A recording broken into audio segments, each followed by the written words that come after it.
ఒక అమ్మాయి చేత ఇలా అనిపించుకుంటా అని అస్సలు అనుకోలేదు. హే గైస్, అసలు మ్యాటర్ ఏంటంటే ప్రశాంతంగా పనుకొని ఉన్న నన్ను లేపి బయటికి తీసుకెళ్లాలని గొడవ చేశారు మామ. సో ఇంకా ఇంట్లో ఉండి ఉండి నాకు కూడా బోర్ కొడుతుందని చెప్పేసి బయటికి వెళ్ళా కలర్స్ చూడొచ్చని.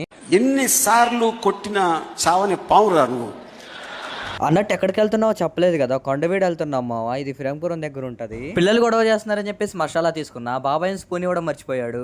బిగినర్స్ మిస్టేక్స్ ఇవన్నీ.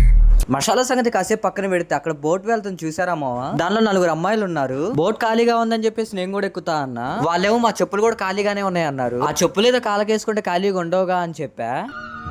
అలా కాదు తప్పించోడా. ఈ గోల్ సంగతి కాసేపు పక్కన పెడితే మా మమ్మీ ఈ గ్యాప్ లో అమ్మ క్యాంటీన్ ఓపెన్ చేసింది.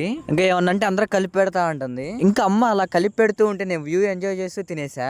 అన్నట్టు మీరు ఎప్పుడైనా ఇలా ట్రై చేశారా లేదో డెఫినెట్ గా కామెంట్ చేయండి. ఇంకా అలా తినేసి కాసేపు ఆగాక ఆడుకునే ప్లేస్ కి వెళ్ళాం మామ. యాక్చువల్ గా నేను కూడా ఆడుకుందాం అనుకున్నా. పిల్లల ముందు నేను ఒక్కరిని ఆడుకుంటే పరుగు పోద్ది అని చెప్పి సైలెంట్ గా ఉన్నా. ఇంకా అలా కాసేపు పిల్లల్ని ఆడిచి మేమైతే రిటర్న్ అయితే స్టార్ట్ అయిపోయాం మామ. మీరు ఇంకా ఫాలో చేయకుండా చూస్తే ఫాలో చేసేయండి.